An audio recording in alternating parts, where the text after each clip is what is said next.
Welcome to Fireside Chat with your host, Tony Jackson, Clyde.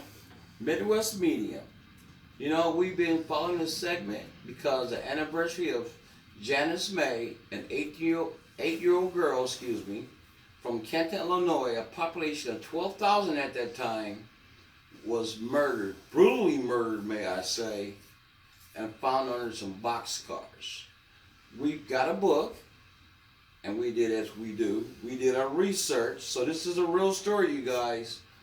This is our fireside chat, the unsolved mystery of Scape Goat Justice, the failure of American justices. The reason of the failure, because local cab driver Lloyd Miller was in prison for 11 years, 23 days, and some hours.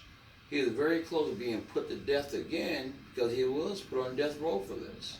But luckily, a bunch of volunteers and free lawyers who didn't normally do free work went pro bono because it just didn't fit. Now, she was 8 years old. She was barely 90 pounds. So, and she had blonde hair. She was very beautiful. Very. Very beautiful. She had a brother named Jimmy. He was 12 years old. And she had a brother named Billy. Now, the thing that I discovered was they got up Saturday, small town, Canton, Illinois. There was a local theater in town called the Canton Theater, which by coincidence isn't there anymore because we had a gas explosion a few years ago claimed a life. So it's not there. But the Midwest Media and I and our crew, we drove around and we followed the exact route of the route they would have taken that morning. But it didn't happen that morning. They went back home approximately 1:50 p.m. after Janice called and asked her father, Dean, who had been working for 19 years at the International Harvester, which was a big employer in this area, which means on Saturday, probably a lot of kids was going to the movie theater. You say, why is that important? Because William, her brother, the 14-year-old, he didn't go for some odd reason. Because this crime was heinous in its manner. That's something that I consider. I'm not a Midwest media, but I am a journalist. Now, tell me, they sitting there and they ate their favorite meal, hamburgers, potato salad, baked beans, and fruit. The dad, it was his day off, but he'd been there for 19 years, so he had a pretty good check. So he took his wife, named Jean, drove to Graham Hospital, which is still in this area, and they drove to Graham Hospital for her to go on shift. Now, you got two boys, a 12-year-old and a 14-year-old and an 8-year-old sister sitting at home. I still got to figure out why the 14-year-old didn't go to the movie where everybody wants to go to the movie. Now they play video games. Back then, people watched TV. Shows only lasted like 20 minutes because they didn't have all the advertising. Just something I want you guys to keep in your mind because this is the Unsolved. Now, they went to Kellogg School. You're familiar with Kellogg School? Yes. Tony and I drove all over Canton, and we went to where the old Kellogg School used to be, where there's a building now, I think, that is apartments. But we went down the same walk that Janice May made when she left her home that day. Timing of the boys and Janice was just so off that Tony and I, we went down several times to make sure that we were right, that the timing was off. And in the book, timing was off. So we just didn't let that day rest. Now think about this, guys. It was November. Very cold and bitter. It was cold the day you and I went. Yes, it was. It was so cold that I had to put the hoodie on my head to stand out. Now, let's think about this. They walked from their house, which was on 6th Avenue. It's the block is still there, but the house is gone. We'll discuss that a little bit later. Yes. Now, they walked, I would say, at least 3/4 of a mile. Would you agree, roughly 3/4 of a mile? Yes. Supposedly, the 8-year-old stayed at home because she had chores to do late in the afternoon before she went to the movie. My kids do chores before they go to the movies. You know, Right. I just kind of was thinking about that. Yeah. So anyway, Get her chores done, enjoy the movie, yes. so the boys carried the basketball. That's what Scape Goat Justice said. They walked almost to Kellogg School. And then, you know how boys are. We care so much about our little sisters. We turned around and walked all the way back to In make this sure. bitter cold day. Yeah, no, we circled a block. We made it a longer walk. Just to make sure she was doing her chores. But didn't it say when they got home that she wasn't there? She wasn't there. So what did they do? Did they go look for their sister? Yes, they supposedly went. No, stop. Chloe, remember. They decided to watch a 3rd television series. Oh, yeah, the 3rd series. While they're looking for their sister, they cared so much to walk on a bitter cold day. She wasn't there, so he said, let's watch some more TV. Right. Right. One of those aha moments. So, then, Jimmy, the 12-year-old, who did get to go to the movies with her, he either loved his sister or the 14-year-old boy sent him on a mission. You never know. I had older brothers, too. And he decided while he was walking to stop at Aunt Claire's looking for his sister because he was so concerned about her. Mm-hmm. But He did not knock on Aunt Clara's door. you mean on a cold day looking for Walking you? all that way, yeah, Tony. Right. It's kind of weird. I thought so too. But Billy, the older, the more mature, who wanted to go home and check on her chores, he didn't even go look for his sister with Jimmy. No, he didn't. So the story goes, what happened when he knocked on Aunt Claire's door? Oh, my fault. He decided she probably went home, he wasn't going to knock, he's looking for his sister. Then he went to their grandmother's house. Oh yeah, he cut through the backyard. He didn't knock on her door either. So he walked out and he circled the block. And then went to the cars. He went to some railroad cars that were turned upended as they described. And he heard a whimpering noise. So he thought that it was a hurt puppy. So they probably got hit by a car or something. So he went and investigated. No, that's not true. He ran all the way back home in a bitter cold to get his 14-year-old brother who didn't want to go the first time. Then they went back. And Billy found his sister underneath the railroad cars. You find that kind of odd that Billy found his sister? Yes, I do. And I'd like to know why they went from Aunt Clara straight to those cars. Yeah, me too. She was 4.5 feet tall, approximately 90 pounds. But they found her wedged between the cars on her hands and knees. With, I don't want you guys to think we're being too graphic, but let's just say the top part of her shirt, which the color of it was described as bloody, an American scapegoat.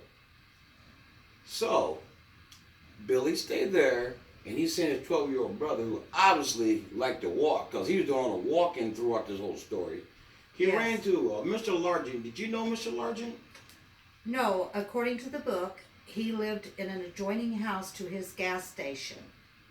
And that's when Mr. Largent got involved, when Jimmy ran to his house because Billy told him to. So Mr. Largent then went up to the cars and he said, Jimmy, go call the police and the ambulance. She's really hurt. Okay, so that's their version of the story. Lloyd Miller, living in a sleeping room, worked a whole shift. On a good day, he made $13 whole. They questioned him. His confession stated to the police that supposedly he did all this weaving in and out of blocks. He saw Janice May, attempted to have intercourse with her. It backfired. So even though he described as a gentle soul, you know what cab drivers are. We all like to talk to a cab driver, tell our stories. I used to get drunk in there and tell them some really good stories. And By coincidence, he confessed to the police after, what was it, 16 hours of brutal questioning, interrogation.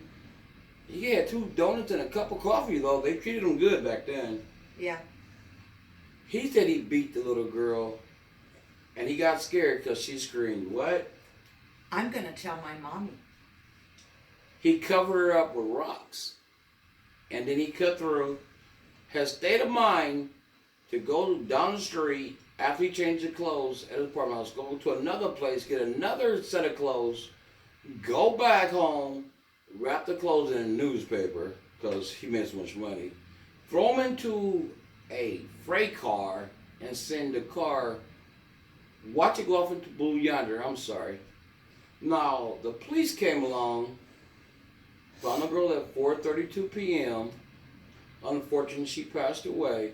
Can you imagine, though, being a mom, having left just a few hours before that, and then they bring in a body? Kent, Illinois, we'll talk about that later, but during that time period, Kent had quite a few tragedies.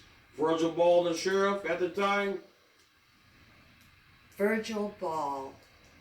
I mean, everybody talked about poor Virgil when he was sheriff, all that he went through.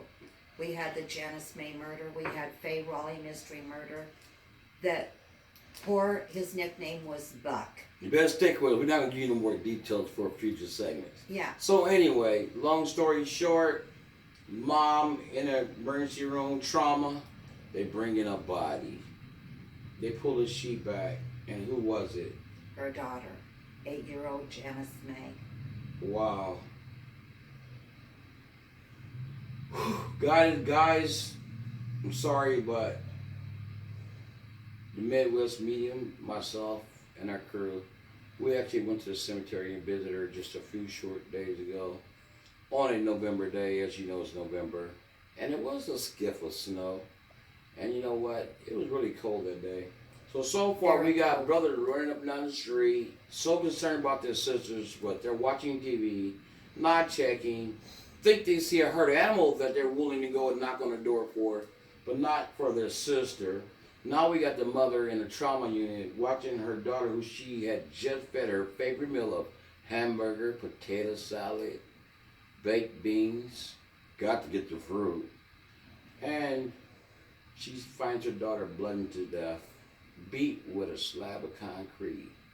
Now, Lloyd Miller, the police had a state of mind to trace his route and find him on a bus in Danville, Illinois. Danville from Canton. I don't know how far it is, but it's 4 Probably hours. about 3 hours. About 3 hours. Oh yeah, you have a daughter who lives down toward that area, don't you? Yes, I do. We're not telling you any more secrets. You know, you guys might be stalkers or something. But I never read in this failure of American justice system where the police traced this train to find these clothes that they said that he confessed to have thrown on this train. Wouldn't common sense be to trace the train to see if they could find the bloody clothes wrapped up that he confessed to them? I mean, 16 hours of interrogation, you'd have thought their first thing would have been to go hunt down the clothes for evidence, right? Right. But instead they went and chased him down. Yeah. So this story is really, really intriguing. But, you know, the Midwest Medium, who has solved several things, which I'm not telling you anything right now. No. And I myself, we're going to combine with you guys, or in the industry we call it collaborate, and we're going to see where this leads. Where it leads.